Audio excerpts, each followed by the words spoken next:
Olá, Oi, tudo bem, Bruno? seja bem-vinda. Obrigado por ter aceitado o convite. É, e, eu, Prazer. e eu já começo. Eu pronunciei seu nome certo? Chopp. Eu pronunciei errado. É sempre mais fácil.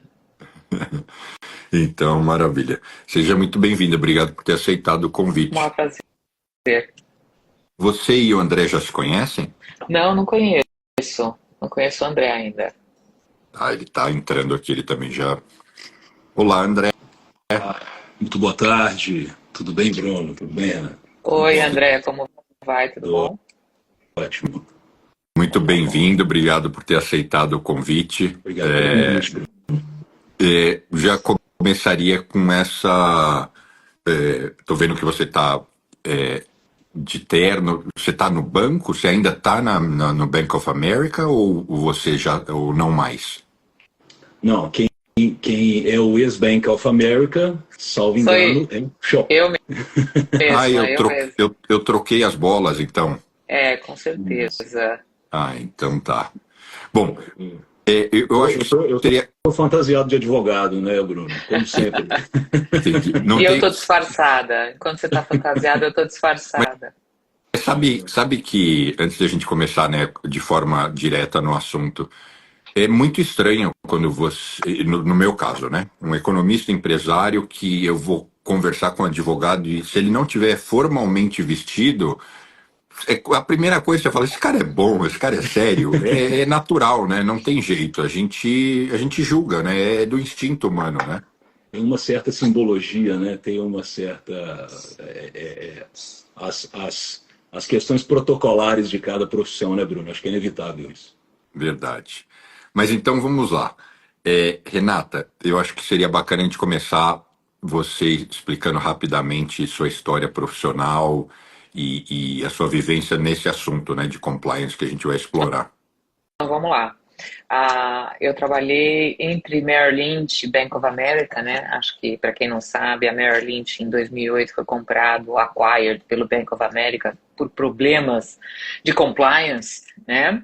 Então a gente foi comprado pelo Bank of America. Eu comecei em 1989, então eu tenho 35 anos de experiência no mercado financeiro. Comecei na Merrill quando em compliance, na verdade, praticamente, a gente tradeava ouro, commodities para garantia, né? Eu tinha acabado de entrar na faculdade, foi uma oportunidade incrível. E na época, quando a gente fazia wealth management, né, que é americano, se falava de compliance, e aqui a pessoal não tinha a menor ideia do que a gente estava falando, né? Então foi um aprendizado que chegou aos poucos e chegou para ficar, né, com tudo que a gente tem visto. Então, assim, basicamente, eu sou a mulher de uma empresa só, né? Deixa eu falar que sou mulher de um homem só, sou mulher de uma empresa só. Eu fiquei a vida inteira, meus 35 anos, dentro de um mundo corporativo gigantesco, dois transatlânticos que dirigiram.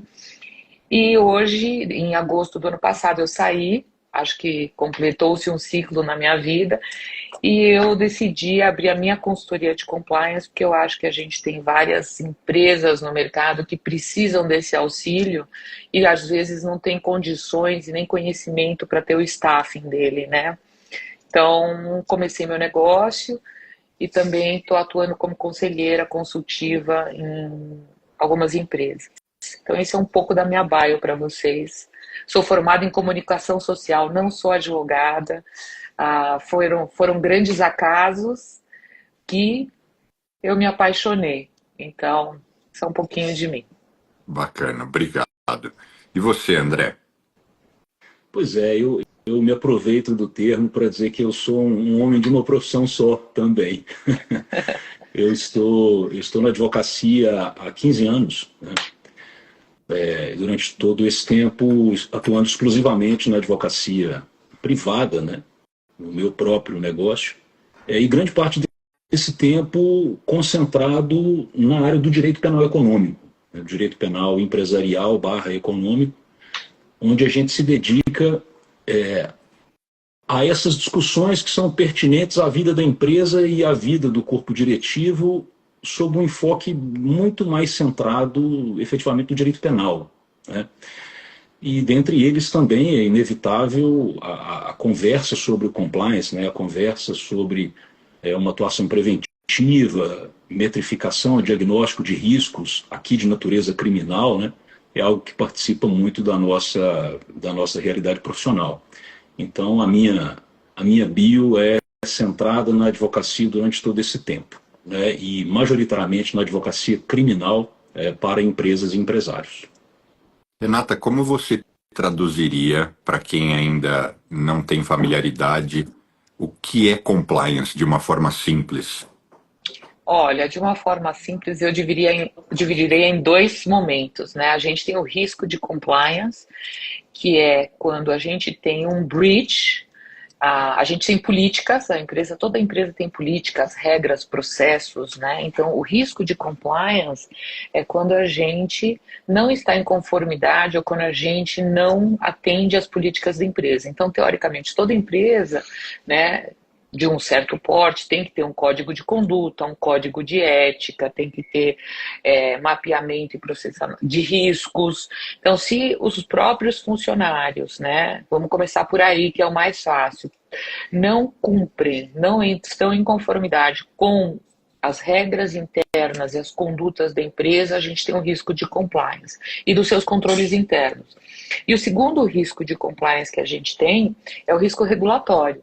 Então, a gente está uma empresa regulada, vamos falar de um banco, de um empresário, de uma fintech, que tem regulamentações a serem atendidas. Se ela não atende aquelas regulamentações ou as regulamentações não são implementadas para que o empresário possa cumprir com as obrigações dentro do prazo, a gente tem um risco regulatório.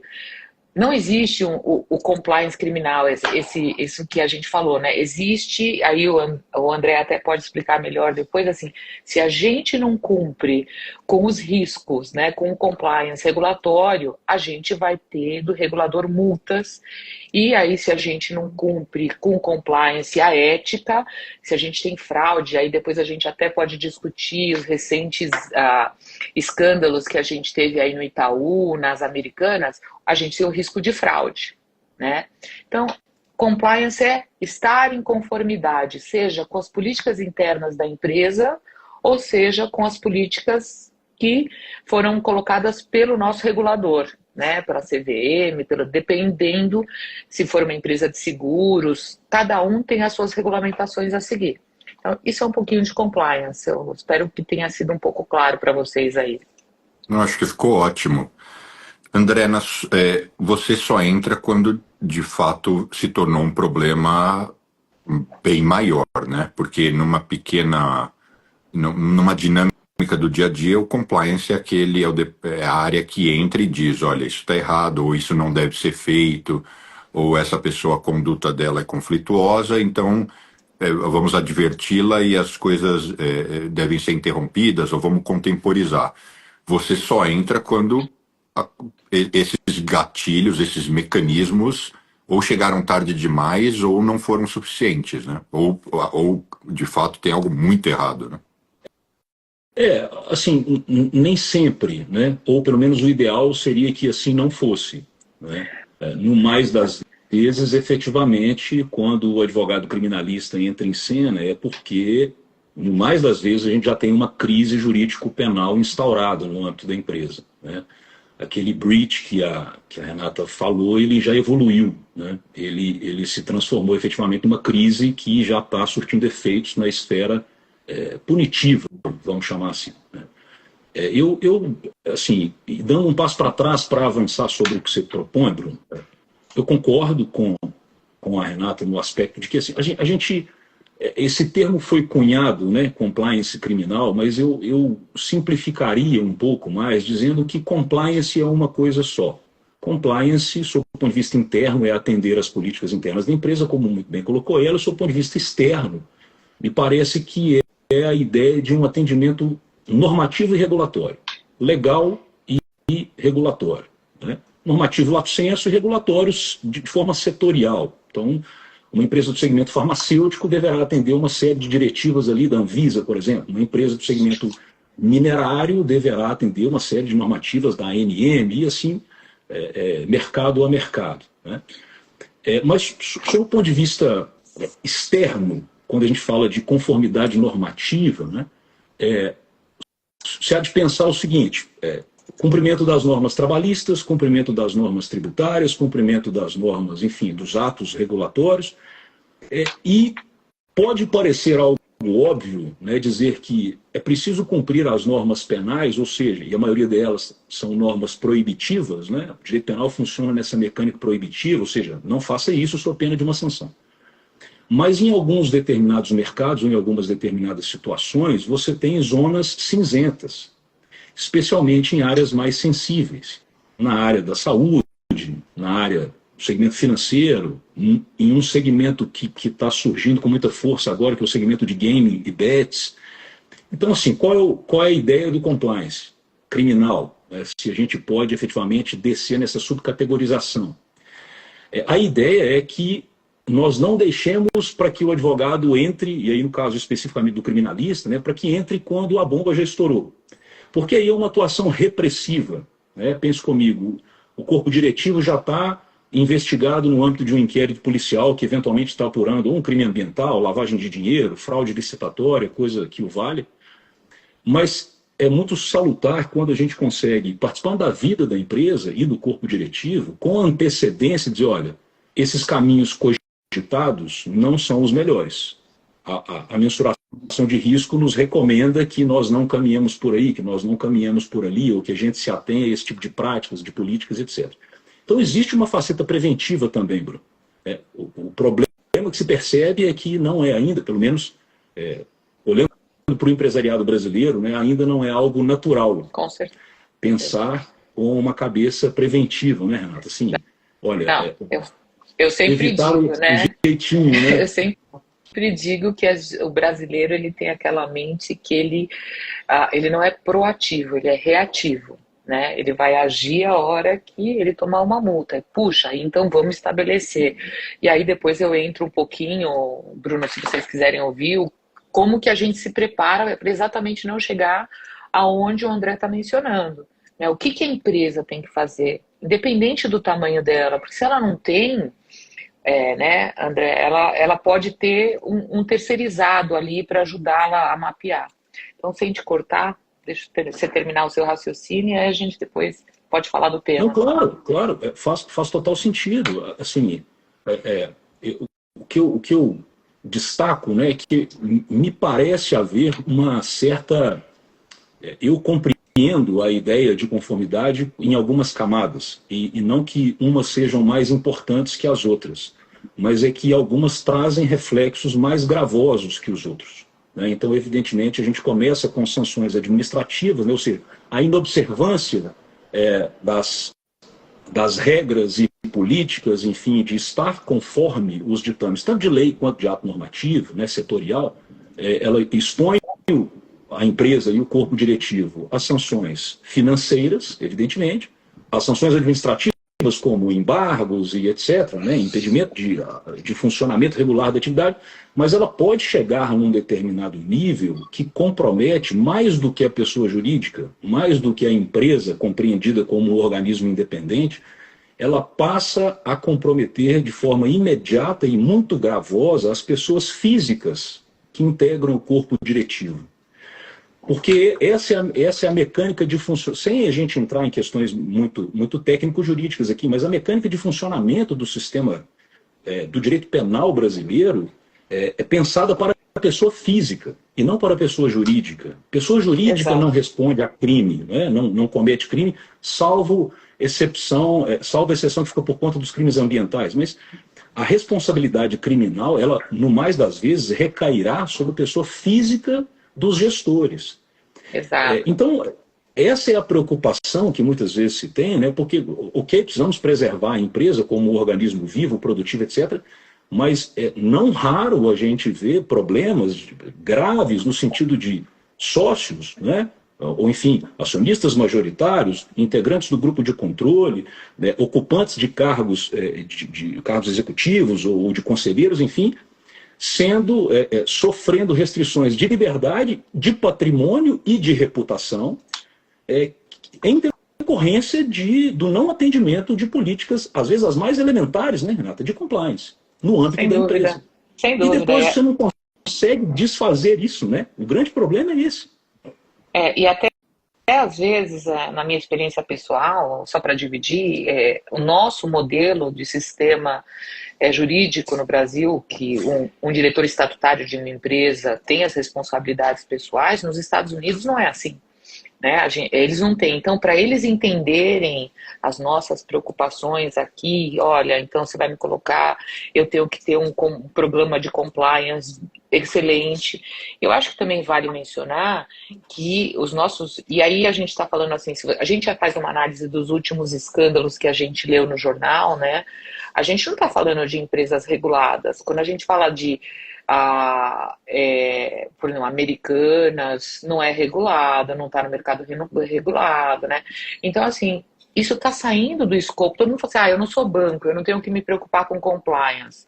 Não, a gente tem compliance no futebol, a gente está vendo as bets, né? Então, o compliance, ele está em todos os lugares, né? Então, você tem o compliance do futebol, você tem o compliance da farmacêutica, você tem o compliance de seguro, é muito amplo, né? Então, a regulamentação existe. Eu acho que uma coisa que vale mencionar aqui, e aí o André até pode me complementar, como que o Banco Central e os reguladores brasileiros estão muito mais ativos e muito sofisticados no monitoramento das empresas, das regulamentações. Então, você vê, por exemplo, eu vou dar um exemplo bem atual, o PIX, né, as regulamentações de PIX, quem não se adequou às regulamentações de PIX. O Banco Central emitiu as regulamentações de PIX, ele colocou um prazo muito curto para as empresas se adequarem dentro das regulamentações. Nesse mesmo prazo, ele já criou um mecanismo de surveillance, de monitoramento, e ele implementou um comitê de punição das empresas. Então, ele está se preparando tão rápido, ele monitora e ele aplica multa se você está fora de compliance, né, de inconformidade com aquelas regulamentações. Então, não só o compliance está virando mais perto, mas o regulador está ficando mais rápido, mais ágil, mais sofisticado, né? Então, a gente vê ele aplicando mais multas, mais processos administrativos, que eventualmente as pessoas físicas vão ter aí, né, um processo criminal ou não no futuro. Não sei se você concorda comigo, André. Absolutamente. Absolutamente. E essa sofisticação e velocidade, ela é perceptível de forma muito clara no braço estatal responsável pela investigação criminal. Muito perceptível. A gente claramente de 2014 para cá, e eu menciono 2014 porque foi o berço daquele fenômeno institucional que nós tivemos no Brasil, que foi a Lava Jato, né? Que foi efetivamente a inauguração de um novo paradigma, né? O que se tem percebido é cada vez uma atuação cada vez mais tecnológica, cada vez mais capacitada dos órgãos de persecução penal, né? Então, você tem hoje delegacias especializadas em lavagem de dinheiro. Você tem hoje delegacias especializadas e órgãos do Ministério Público, promotores, procuradores, altamente especializados em evasão de divisas, em tax felony, em, sabe, todo o universo white collar, que é o que mais de perto interessa para essa conversa. E assim, a gente começa a perceber na prática de uma advocacia criminal repressiva, e aqui eu trago a advocacia repressiva porque é onde a gente consegue diagnosticar, com o problema já instaurado, quais foram os fundamentos do problema, ou o que foi feito de errado, ou o que faltou fazer de certo, para evitar que aquilo acontecesse. E a existência ou não, no âmbito das empresas, de programas sólidos e claros, políticas claras, por exemplo, de Know Your Client, por exemplo, de PLD, FT, isso tem sido um divisor de águas na responsabilização criminal das pessoas físicas envolvidas. Então, assim,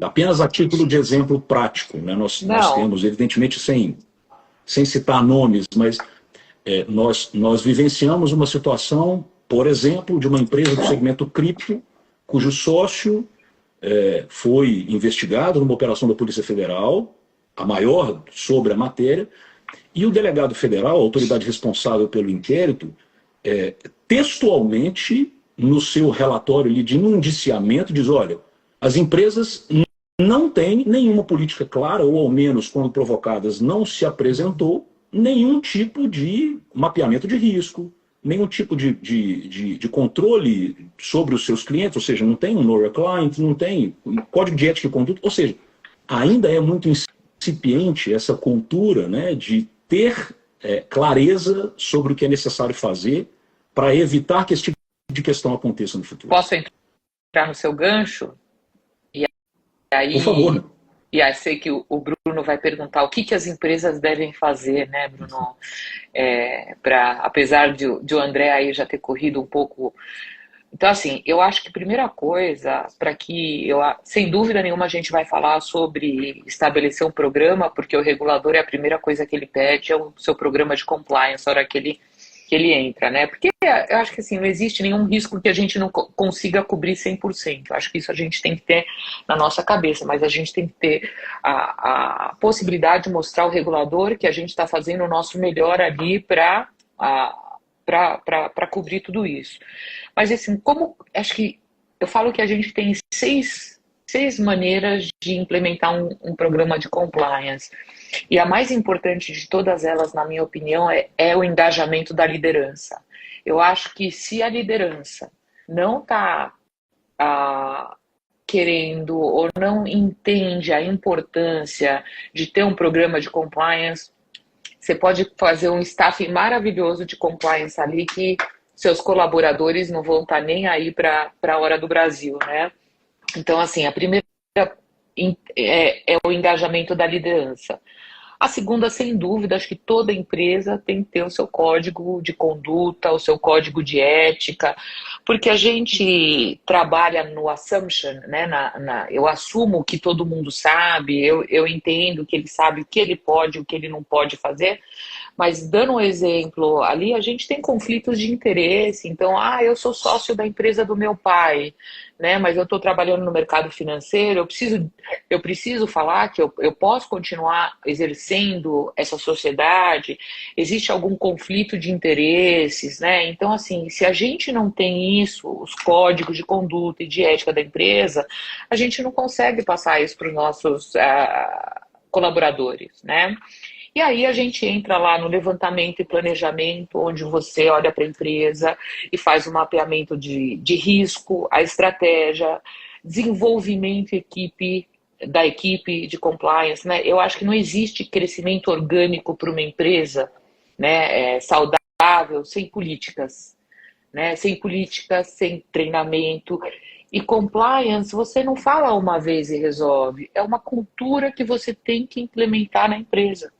Né? Você tem que ter treinamento de 6 em 6 meses, você tem que ir lá e fazer seu storytelling, falar, olha, isso aconteceu no mercado.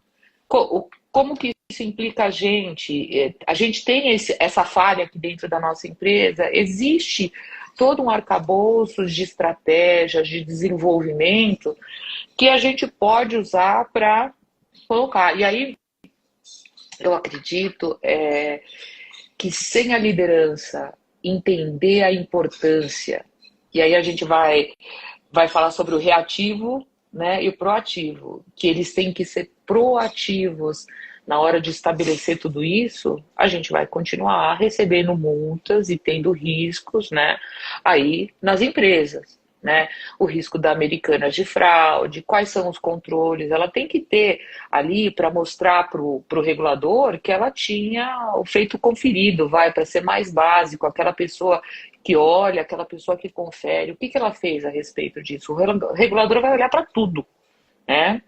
Antes de aplicar qualquer multa ou abrir qualquer processo administrativo. Renata, a minha provocação é o seguinte: a partir de que momento uma empresa tem corpo e estrutura para se preocupar com isso? Porque a gente vai concordar que quem tem uma floricultura não vai ter um departamento de compliance, né? Assim, em que momento qual é o limiar que ele fala, agora isso aqui já é para mim, é algo que eu tenho que me preocupar? Olha, na minha opinião, assim, se ela tem que cumprir regulamentações, que se ela não fizer, ela vai ter multa, ela não precisa ela vai ter que se preocupar sempre, tá? Se ela tiver regulamentações que ela tem que respeitar ou se enquadrar, isso é desde do dia 1. E aí a gente vai falar, a gente está falando de instituições de grande porte que vão ter um staffing de 20 pessoas, de compliance, de risco operacional, né? Enorme. Mas essas outras empresas podem ter um compliance as a service, né? Chegar a pedir para alguém, olha, me ajuda aqui, vamos montar o meu código de conduta, né? Vem aqui dar um treinamento para os meus funcionários, pedir que alguém faça um mapeamento de riscos. Existem, hoje em dia, o mercado tem várias consultorias que estão disponibilizando para empresas que não têm o arcabouço, o staffing, ou os financials para suportar. Mas eu diria que a partir do momento que você está tendo revenues, que você não, mesmo que você não seja um banco regulado, mas que você tenha que se preocupar, eu acho que algumas coisas básicas têm que existir, né? E aí, André, não sei, você quer complementar?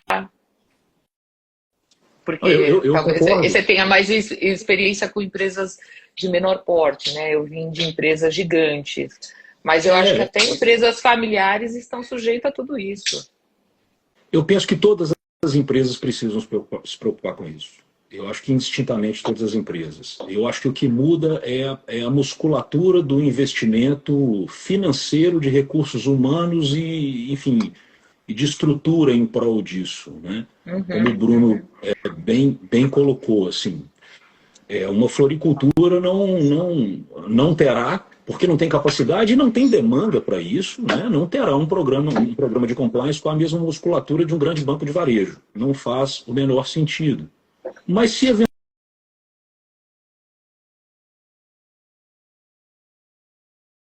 habilidade negocial jurídica, né? Porque no final do dia é o seguinte, por menor que seja a empresa, ela tem fornecedores, ela tem clientes, ela recolhe tributos, eventualmente ela vai precisar seguir algum tipo de normativa regulatória, talvez não setorial, específica para ela, mas lato sensu. Então, vai ter questões sanitárias, vai ter questões tributárias, vai eventualmente ter questões trabalhistas. E todas essas facetas de um negócio, elas potencialmente apresentam focos de risco. Então, eu penso que todo empresário deve se preocupar com isso. O que muda é a musculatura do investimento, de tempo, de gente e de recurso financeiro.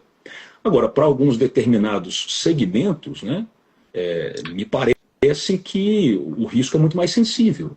Então, empresas como a gente exemplificou aqui, quem eventualmente está trabalhando no segmento de gaming e bets, que é um setor novo, de regulação ainda, eu não vou dizer para além de incipiente, mas ainda instável a regulação, ainda não submetida ao estresse do judiciário, da jurisprudência, enfim. Então você tem ainda muitas zonas cinzentas. Me parece ser um segmento de alto risco, que precisa de controles, precisa de prevenções, precisa ter cautela. E quando eu digo isso, mais uma vez, pensando não só nas sanções de ordem administrativa que podem incapacitar a empresa, obviamente, né? Mas pensando também nas sanções de ordem criminal que podem incidir sobre a vida do sócio. Isso é algo que a gente tem visto recorrentemente. Né? E não são empresas enormes. Não são empresas enormes. Né? Você pega, por exemplo, empresas que fazem intermediação de pagamento, apenas a título de exemplo. Não nascem como megacorporações, nascem como empresas pequenas, nascem como pequenas limitadas que muitas vezes se aventuram num mercado que tem uma regulação bastante severa, ainda que não direta sobre elas, mas o Banco Central está ali, o COAF está ali, tem várias entidades que estão de olho e muitas vezes o empresário não se preocupa e um ano se passa, o segundo ano se passa e é surpreendido com problemas de toda a ordem. Né? Relatório de inteligência financeira, notícia de fato no Ministério Público, intimação para comparecer à Polícia Federal, bloqueio de bens. Então, e outra, isso né? eu penso que... Eu acho que a gente tem hoje em dia também, né, André, os nossos hackers, os nossos malfeitores aí, né, eles estão extremamente sofisticados, né, eles evoluem à medida que evolui a regulamentação. Então, assim, as empresas querem.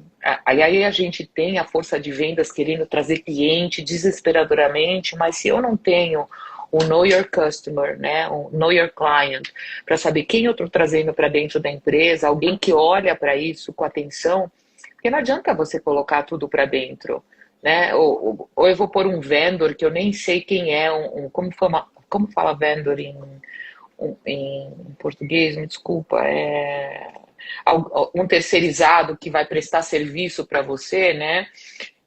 Você não sabe quem ele se ele tem um plano de contingência. Às vezes a gente não está se preocupando com essas coisas, e aí a gente tem um risco que anda muito junto com o risco de compliance, que chama-se risco operacional, né? Que é o risco de você ter um erro muito grande e aí pode ser um risco, vamos supor, operacional, pode ser um risco reputacional, que vai harm o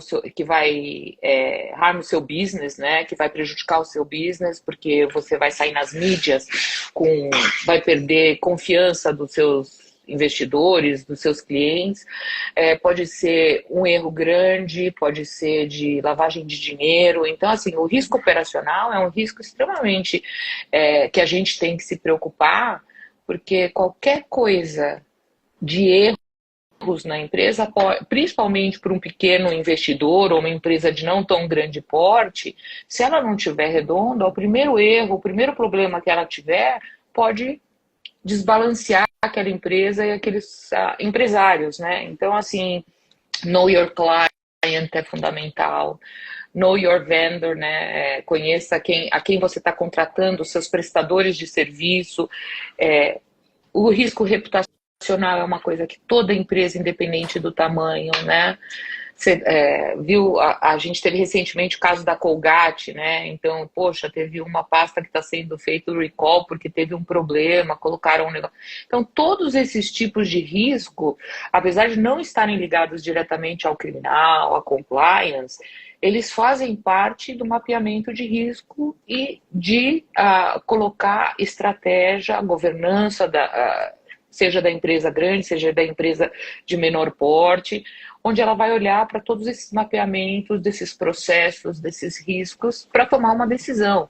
Eu preciso de alguém, eu não preciso de alguém, eu posso contratar um terceiro, tem alguém aqui, dar um treinamento para minha equipe. Acho que um pouco de tudo isso é super importante, né? Antigamente a gente falava que o Banco Central sempre fala que ele tem 3 linhas de defesa em qualquer empresa. A primeira linha de defesa é quem põe o cliente para dentro. São seus vendedores, seja eles quem forem. A segunda linha de defesa é o seu controles internos, é o seu compliance, todo o seu gerenciamento de risco. E a terceira linha ali para as empresas maiores, sua auditoria interna. Então, a expectativa do regulador é bem alta para hoje, para as empresas e para os empresários. É isso que eu penso. Eu vou falar por mim, né? Eu tenho muita dificuldade em implantar compliance em operações pequenas, porque acaba que inevitavelmente é oneroso. E mais oneroso do que a implantação, no fundo, é a manutenção, porque é algo que sem constante monitoramento acaba que não é feito. Mas eu queria virar suavemente a conversa para um outro lado. Eu tenho a infeliz experiência de observar, mesmo em grandes empresas, 2 condutas. Algumas empresas que são muito severas, então o que eu quero dizer, se ela entende que tem... eu estou falando de comportamento da direção, dos gestores. Uhum. Se ela entende que tem risco se ela entende que alguém está fazendo algo errado. Vou dar exemplos concretos aqui. Esse meu gerente, ele tem ações que parecem que ele prevarica, ou de alguma forma ele desvia dinheiro, ou ele favorece alguém, e isso chegou, esse ruído se espalhou. A empresa é muito incisiva em dizer, troca diária, alguma coisa é feita. É claro que é avaliado, etc., e se tem realmente alguns possíveis sinais, alguma coisa é feita. E eu vejo outras que, às vezes, dependendo da articulação política desse funcionário e do quão bem relacionado, né, ele é internamente, aquilo vira pizza. Então, eu, como empresário privado, que interajo com algumas grandes empresas, eu fico surpreso com algumas que são muito severas. Então, vou dar um exemplo, um presidente regional de uma indústria automobilística demitido sumariamente por causa de um ruído, de um possível assédio, de uma história sem evidência, etc. Pelo menos é o que falam, né? E do outro lado, uma outra empresa de varejo também multinacional que claramente é sabido que o executivo prevarica, desvia, demonstra enriquecimento acelerado e nada é feito. Então, entendo os seus pontos e como que a gente resolve isso? Então, a primeiro ponto, eu acho que assim, antes de eu entrar nesse papo, eu vou te falar que assim, você tem uma mente como empresário que você falou assim, eu tenho uma dificuldade, acho que hoje o compliance não é mais daquele jeito, eu acho que ele tem que mudar, tem várias empresas disponíveis no mercado que podem ajudar as pequenas empresas não onerosas. Esse é o meu ponto para você, tá? O segundo ponto que a gente está falando aqui, eu acho que a gente tem que entender que a pessoa de compliance não responde, ela tem que ser independente, tem que ter uma governança de riscos, né? Então, assim, vamos supor, vou dar um exemplo num banco, tá?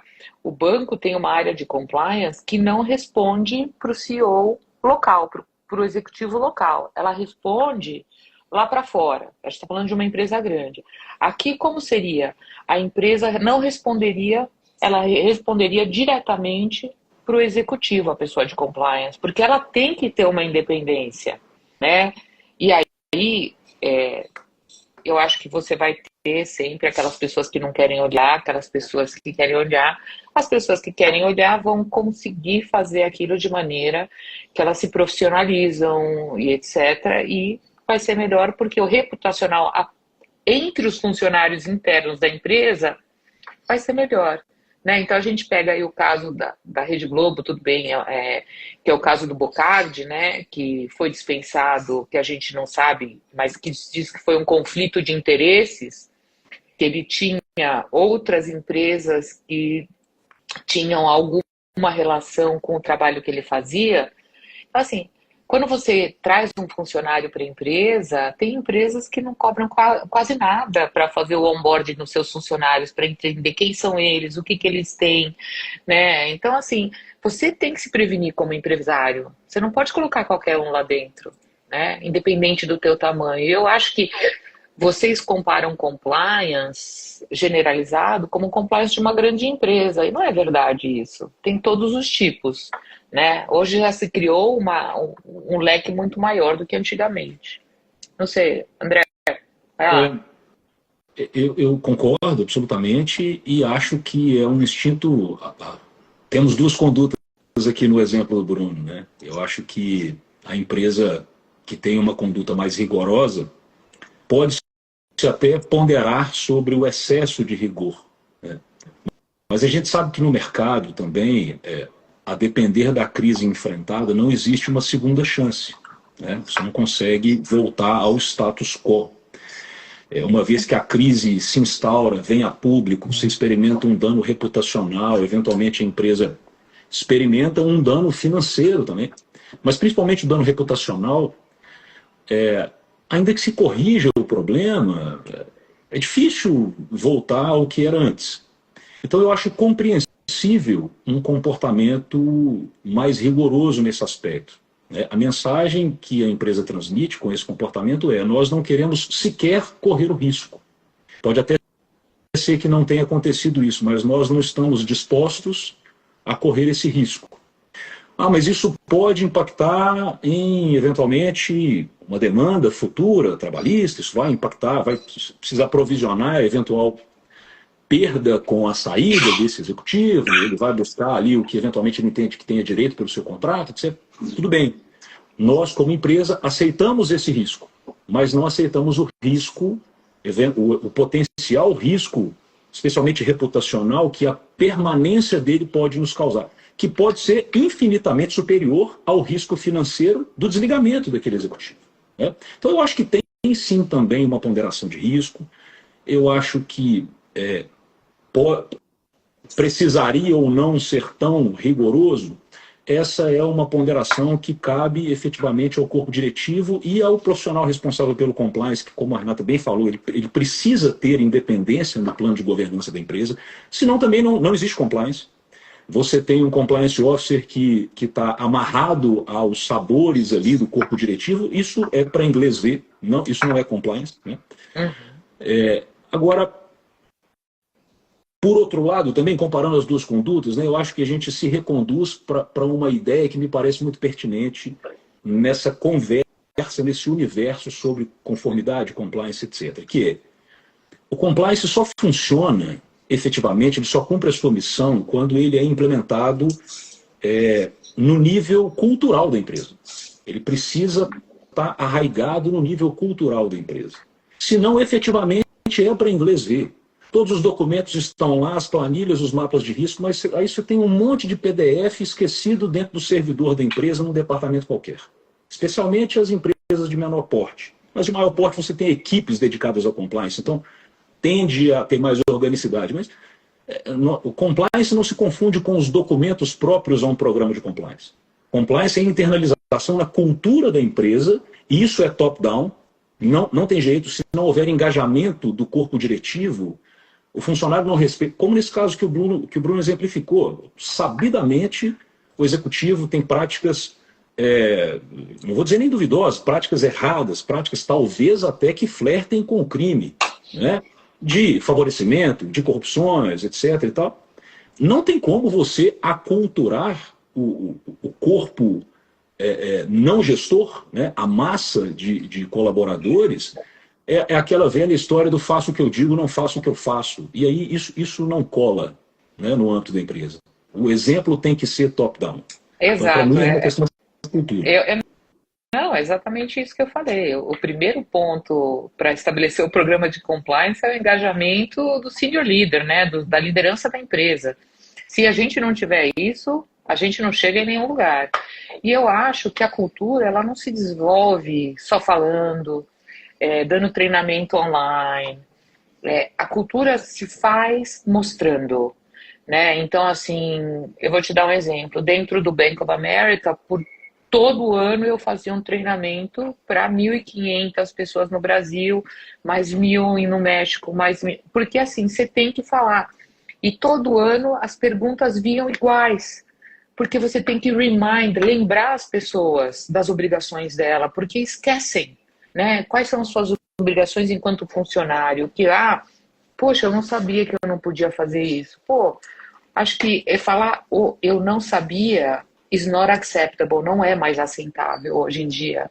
Essa é a minha primeira frase de treinamento, né? Eu não sabia, não é aceitável. Porque hoje você tem o telefone, você pode perguntar, você tem treinamentos, você tem a disponibilidade de várias informações. Uma empresa de médio porte tem que ter seu canal de denúncias, né? Para o funcionário se sentir à vontade mesmo de fazer qualquer tipo de... E você tem que ter uma equipe que vai investigar tudo isso, senão você perde a credibilidade com seus funcionários. Né? Então, hoje, não dá para levar no status quo, porque os funcionários se falam, perdem credibilidade, você não consegue reter talentos dentro do seu trabalho. Então, existem várias coisas que podem acontecer que podem prejudicar o seu business. Assim eu penso. Eu entendo. Teve um comentário aqui que a pessoa... E vocês também diretamente acho que comentaram isso, que tem que existir um cuidado no processo de seleção, né? mas é tão difícil, é tão difícil porque como é que você avalia? Vamos até abstrair se é uma contratação ou não. Entre você conhecer alguém e ter certeza dos valores, as pessoas não conhecem nem com quem estão casadas. Não tem a brincadeira que você só descobre quando você está casado, quando você se separa. Então, Absoluto. então assim, atribuir ou esperar que isso seja em algum grau resolvido na contratação é muito difícil, né? E eu tenho uma crença, no meu caso, e assim como você, Renata, que trabalhou muito tempo numa empresa americana, eu tenho um grande amigo americano que eu falo assim, americano é honesto, né? Ele fala, não, americano não é nada honesto. Porque eu falo, não, brasileiro apronta. Ele fala, americano é igualzinho o brasileiro ou é igualzinho qualquer outro. A única diferença é que aqui a gente tem medo das consequências. Então, se você deixar uma mochila num determinado lugar, ela possivelmente não vai ser roubada ou levada, porque a pessoa vai acabar sendo presa e ficar 5, 6 anos na cadeia por causa da mochila. Então ela fala, não compensa a dor de cabeça. E isso me faz pensar que é o que talvez falte aqui, né? Então, eu só te complementar, é assim, dependendo do setor que está contratando, vamos falar dessa maneira, né? Óbvio que é como eu falei lá atrás, não tem como cobrir 100% dos seus riscos, tá? O ser humano, ele pode ser de um jeito e no meio do caminho ele pode se descobrir uma outra pessoa, né? E aí, pro bem e pro mal, né?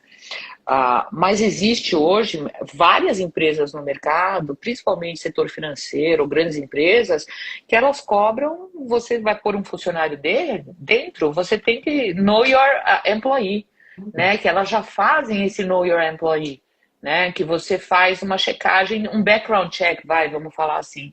Então, assim, não são todas as indústrias, óbvio que não são todas as indústrias, mas as mais, e para os cargos de maior confiança, eu acho que você tem que ter mecanismos de defesa, porque é uma defesa da empresa.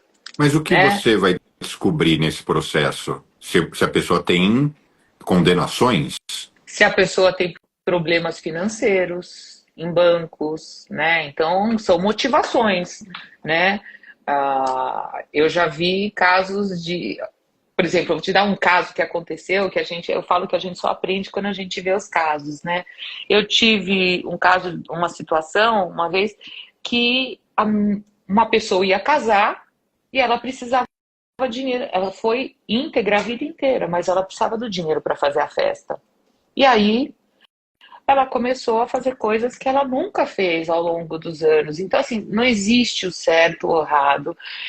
Eu acho que a gente pode se prevenir. Quando eu falo know your employee, dependendo do cargo, da senioridade da pessoa, você pode ver, vai ver o crédito, vai ver se ela tem processos, né? Vai ver se ela já fez, colocou alguma outra empresa numa situação delicada, né? Algumas coisas que talvez vai falar, puxa, isso aqui deve ir um red flag, né? Uma bandeirinha vermelha que eu tenho que prestar atenção. Eu acho que existem coisas que pode. Óbvio, é o que eu falei. Você pode mudar no meio do caminho. Todos nós podemos mudar no meio do caminho. Não existe garantia. Existe prevenção. Né? O que eu posso fazer? É risco zero, né? Existe risco zero. Vou contar para polemizar, vou contar um outro episódio. Não vou dar nomes, mas é que eu tenho conhecimento. CEO do grupo AkzoNobel demitido porque foi constatado um processo de corrupção. Logicamente não noticiaram isso, ainda pagaram para ele um outplacement, assim, vamos ainda arrumar um lugar para esse cara e vamos todo mundo se fingir de morto, porque ainda pega mal para a empresa que ela tinha tamanha fragilidade. Isso é o risco reputacional. O cara seguiu carreira normal e deve ser, não estou dizendo, e possivelmente pode ter aprontado em outras operações, né? E por quê? E por quê?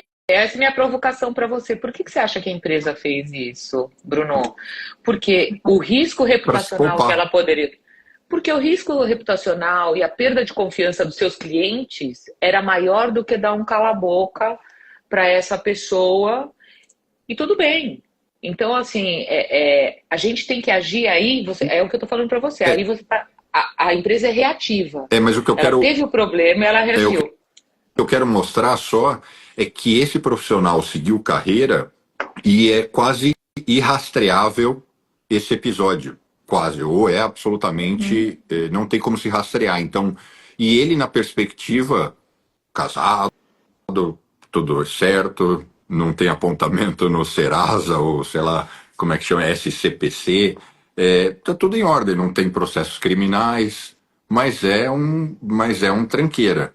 E outra história que eu ouvi falar, e eu não sei também o nome, que uma antiga diretora de marketing da Vivo, essa aí levou milhões e que foi demitida, e essa sim depois parece que virou um... ela ainda entrou com uma ação trabalhista contra a Vivo. Não sei se essa história é falada aqui no mercado brasileiro, mas é porque eu ouvi, não sei se procede, se alguém já ouviu essa história. A prática desviante, Bruno e Renato, eu digo isso com experiência empírica, né? A prática desviante não tem rosto. Existe, óbvio, no imaginário popular, e aí eu vou puxar um pouco a sardinha para a minha brasa, né, quando a gente fala de crime, de direito penal, de processo penal, de eventos criminógenos, né, a gente tem no imaginário popular um certo rosto do que seria o cliente tradicional do sistema de justiça criminal brasileiro, né? Mas quando a gente está falando desse segmento econômico, empresarial, financeiro, a prática desviante não tem rosto. E muitas vezes não tem antecedente. É acima de qualquer suspeita, é acima de qualquer crítica. Você falou um negócio que eu achei muito interessante, Bruno, que é quando você estava dando o exemplo, né, dos dois cenários, né, a empresa leniente e a empresa rigorosa, né, e a Renata complementou dizendo que a cultura se cria no mostrar, não no falar, né? E eu acredito muito também que a cultura, concordo com isso, mas acredito que são os momentos de crise, ou os momentos chamemos de ocorrências de compliance, né? São momentos que são oportunidades para a empresa consolidar a cultura. Porque se você fala que tem conformidade, se você treina no sentido de conformidade, se você diz ao mercado que você é uma empresa conforme, íntegra, e ante a crise você é leniente, ruiu o castelo, desnaturou tudo. Então eu acredito que nesses momentos não se pode relativizar a política de conformidade da empresa. Se a ocorrência, se o evento, se o comportamento é contrário à política de conformidade da empresa, a empresa precisa se posicionar. Se ela vai se posicionar publicamente ou não, é uma mensuração de risco reputacional. Muitas vezes para a empresa não é interessante expor isso, pelo que a Renata falou, né? Então, enfim, eu acredito que seja por aí a conversa. Eu só vou complementar uma coisa, Bruno, nas suas falas e nos seus exemplos, né? Então, quais os controles que existiam nessas empresas para evitar que isso acontecesse, né? Fracos. Então, assim, quem foi? Então, assim, ainda o empresário brasileiro, né, ele contrata porque é amigo, porque é minha pessoa de confiança, né? E aí a gente vai falar, e tem um tema gigantesco sobre isso, né?